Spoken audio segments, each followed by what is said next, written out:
Okay, here we go. We are recording now. Okay, so what we want to do, what you have here is you have what we call, you place the photos in from file place, right? And when that happens, you get this rasterize. So what we want to do is we want to come up here, go to layers, and we want to rasterize all the layers because then they're editable. So that's one thing, rasterize all the layers. Then you see all the icons go away. Then, because we are going to be going bigger, you can Control T, and you don't need the Shift key. You can get these things to be bigger like this. I'm aware. I actually shrank them down from their original size. So yeah, and that's why the resolution is so good. So that's all really great. I know. So I'm going to turn everything off. Whoops, not those. Let's keep that on. This is good, and this is good. And let me just click this, turn that off. And let me just click this, turn that off, and this, turn this off. And so what you'll do is, number one, you can use this tool right up here. And if you mouse down on it, you get the magic eraser.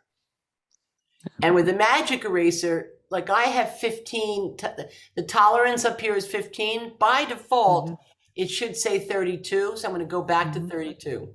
And so then what I'm doing is I'm trying to get rid of the four corners.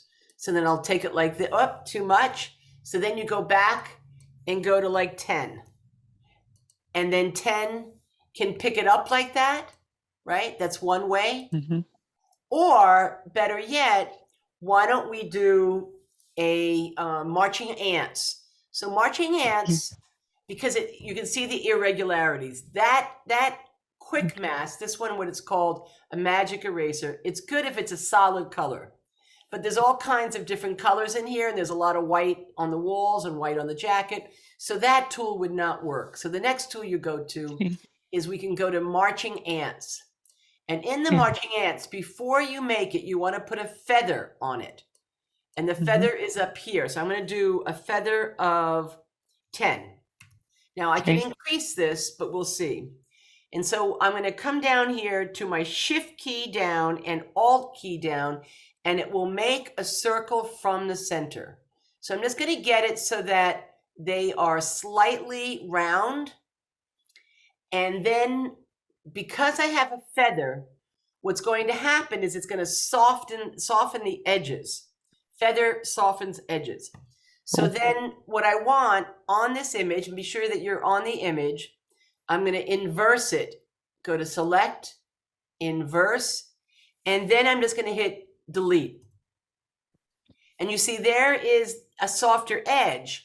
Now I can make it even more soft by doing 20 pixels, but you have to undo it and then start again when you change the feather. So now I've changed the feather, Shift down, Alt key down, bring it out so that they're in a cameo sort of picture. Don't want to cut off too much of their face. And then again, select, inverse, and then hit delete. And now it's softer. So it doesn't have that. Yeah, it doesn't have that hard edge. Then what you can do is you can come up here and decide upon where you want this to go. So now you can put a mode on here, such as this. So you can come up here and you can just go through a couple of things to make them feel like they're actually inside the brain. And we'll see if this works or not. That's pretty good. That is hard light. Okay. So now that I'm going to keep that because that might work for everything, right? And don't forget, if we do hard light, which is here, we can also move this around to get this in a position so that we're not crossing over his face. So now I'm okay with that. So I'm going to turn this off. And now let's turn another one on. So here's one down here. And again, I think you can bring this up let's select it first. Select it, Control T, and then Shift. You don't need the Shift key, and bring this up. And you see now I can go back again, double click it. I can go back to my elliptical with my feather on, Shift key, Alt, bring this up to just capture the essence of it. And you can move this over too.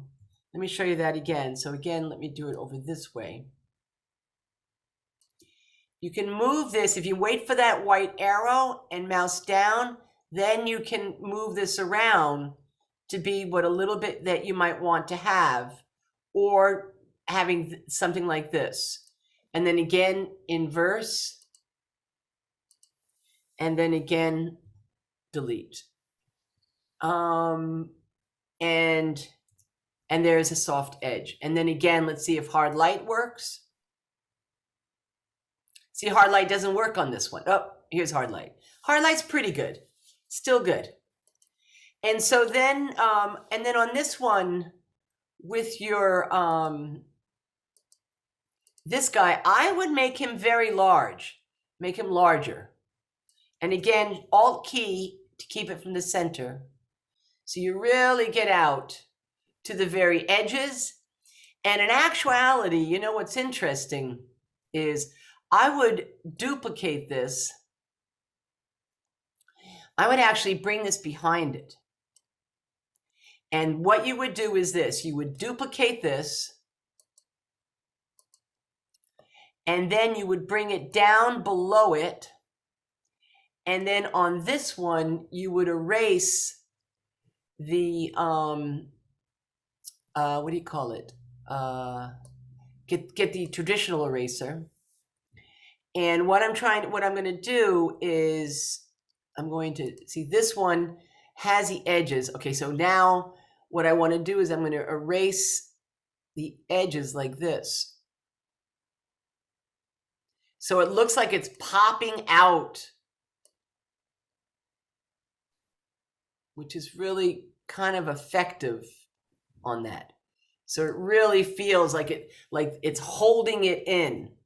And then once you like it, you can merge these two together, all of these together like this. Highlight this, come up here, and then you see I only have 3 selected.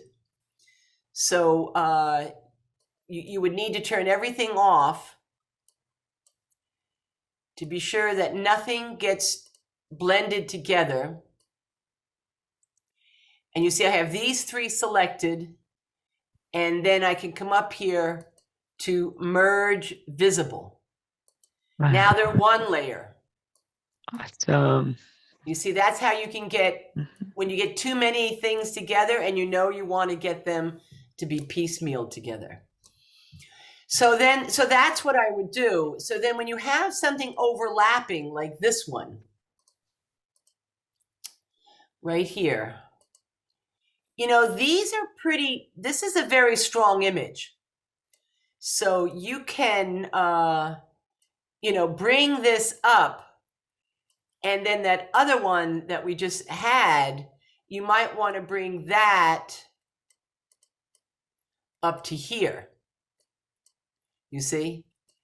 Because this is they are a good focal point. And so another thing that you can do, which is different than what I've been doing, is you can take your eraser, make sure you have the soft tool on, the airbrush, and then come over here, make sure you're on the right layer, not that one, but let's go to this one. And then you can use the traditional eraser, and you could do this with all of them actually. You can make it nice and big, and then you can just kind of do a nice, the edge, so that you can get rid of those 4 corners, which is what I was talking about, and just get the edge to be soft on that. You see? And now it feels like it's really in the brain, which brings it much more to a hyper situation. So this is what I would do to show how you can begin to blend. And then, like, so on this one, this might be the perfect one for that magic eraser. So let's see how that is. So, because it's all white around it. Let's go to the magic eraser. And you see, this could get rid of a lot of that white very quickly. Or, again, still kind of doesn't make it as clean. So again, go back to that eraser that I had. Let me move this out of our way. And get this guy to be in here. And soften the edge like this again. So you're getting sort of just the essence of things, but you're getting rid of that hard edge. So I think that might be the quick tool for you to use. And then again, go back to the layers here and click, see if hard light is the one that works. And hard light so far is looking good for all of them. So that's what I would do on that.